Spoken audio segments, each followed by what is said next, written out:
जय हिंद, वंदे मातरम। स्वागत है आप सभी का आपके अपने YouTube channel Vineet Gurukul academy पर। आज हम सभी ज्योग्राफी के दक्षिण अमेरिका महाद्वीप के टॉपिक पर हम अध्ययन करेंगे, जहां आपको एग्जाम में पूछे जाने वाले क्वेश्चन की जानकारी आपको मिलेगी।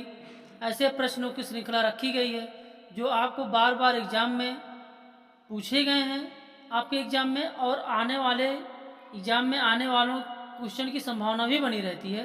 ऐसे क्वेश्चन को रखा गया है एग्जाम में। आइए चलते हैं अपने टॉपिक की तरफ। भौतिक भूगोल, खास तौर पे इस टॉपिक में आज दक्षिण अमेरिका का ही टॉपिक रखा गया है। बहुविकल्पीय प्रश्न है। पहला क्वेश्चन, निम्नलिखित में से ब्राजील किन से अपनी सीमा साझा नहीं करता है?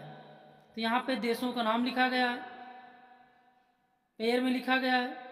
फर्स्ट है चिली एवं इक्वेडोर, सेकेंड पराग्वे एवं उरुग्वे, गुयाना एवं सूरीनाम, कोलंबिया एवं वेनेजुएला। तो जिससे ब्राजील से सीमा साझा नहीं कर रहा है वो देश है चिली एवं इक्वेडोर। इसका आंसर है चिली एवं इक्वेडोर। बाकी जितने और टॉपिक हैं, जितने और पॉइंट दिए गए हैं, Paraguay, Uruguay, Guyana, Suriname, Colombia, Venezuela, बाकी देश ब्राज़ील से अपनी सीमा साझा करते हैं। ब्राज़ील के बारे में नीचे कुछ दिया गया है कि इक्वेडोर की राजधानी क्वेटो है। इक्वेडोर दक्षिण अमेरिका महाद्वीप का सबसे पश्चिमी देश है। यह पहला देश है जहां पर विषुवत रेखा मिलती है, इसलिए इसी के नाम पर इक्वेटर नाम पड़ा है। चिली के बारे में है, जहां विश्व का सबसे लंबा पर्वत एंडीज पर्वतमाला स्थित है। यहीं पर आटाकामा विश्व का सबसे शुष्क मरुस्थल स्थित है। तो इसके बारे में थोड़ी जानकारी नीचे डिफाइन की गई है, इसको भी आप पढ़ते चलिए। क्वेश्चन नंबर सेकेंड, दक्षिणी अमेरिका महाद्वीप एंडीज पर्वत में स्थित माउंट एकांकागुआ किन दो देशों के मध्य स्थित है?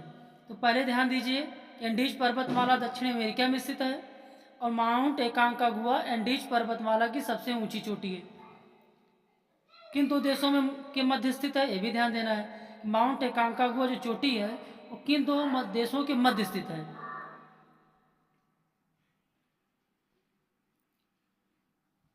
ऑप्शन है इक्वेडोर एवं कोलंबिया, चिली एवं अर्जेंटीना, अर्जेंटीना एवं पैराग्वे, सूरीनाम एवं फ्रेंच गुयाना।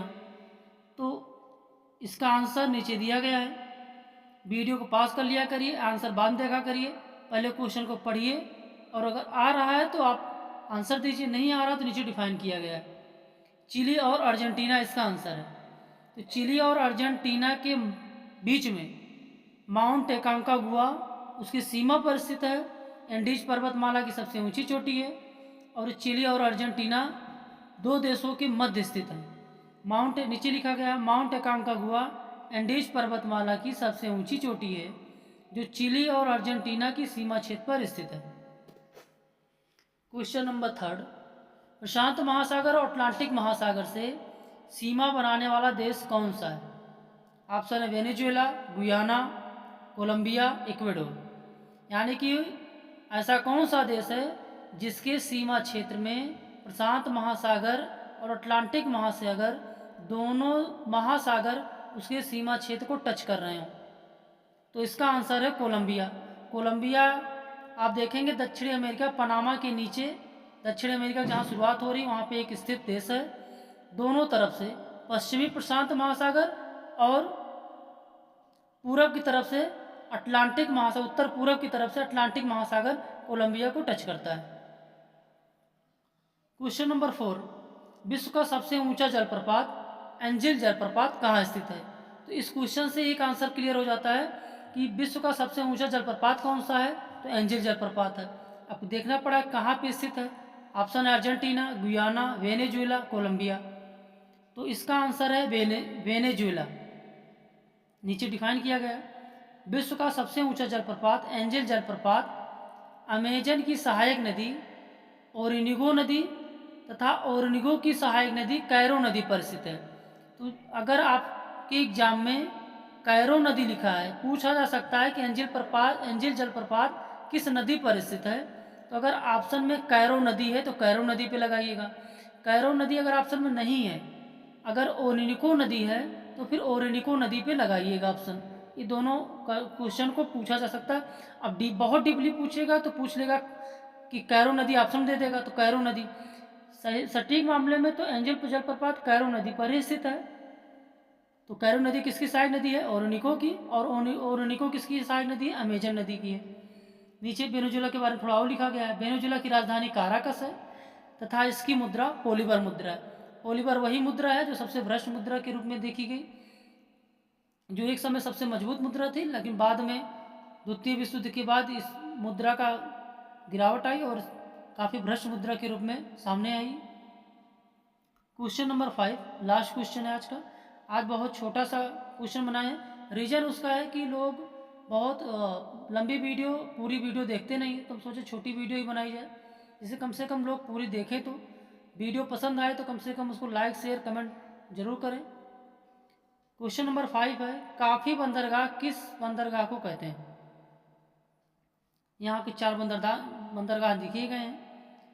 पहला है रेडियो डी जेनेरो बंदरगाह, सेंटोस बंदरगाह, इक्काटोवी बंदरगाह, ब्यूनस आयर्स बंदरगाह।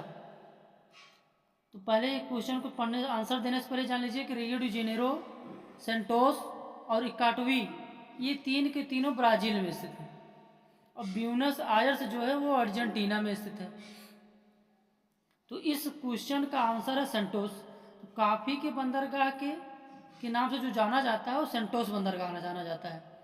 अब नीचे डिफाइन किया गया, सेंटोस बंदरगाह ब्राज़ील में स्थित है। यह कॉफ़ी का बंदरगाह के नाम से जाना जाता है। ब्राज़ील के साओ पालो में सर्वाधिक कॉफ़ी उत्पादन की जाती है। साओ पालो के पास ही सेंटोस बंदरगाह स्थित है, जहां से विश्व को सबसे ज़्यादा कॉफ़ी का निर्यात किया जाता है। बाकी देशों में कॉफ़ी भेजे जाने का काम सेंटोस बंदरगाह से ही होता है, इसलिए सेंटोस बंदरगाह को कॉफ़ी का बंदरगाह भी कहते हैं। आपके सामने छोटी वीडियो है, वीडियो पूरी कंप्लीट करके देखा करिए। भूगोल के जो स्टूडेंट हैं जो तैयारी कर रहे हैं उनके पास वीडियो को शेयर भी कर दिया करिए। लाइक कमेंट शेयर तो आप कर ही देते हैं, तो आप करते रहिए। धन्यवाद।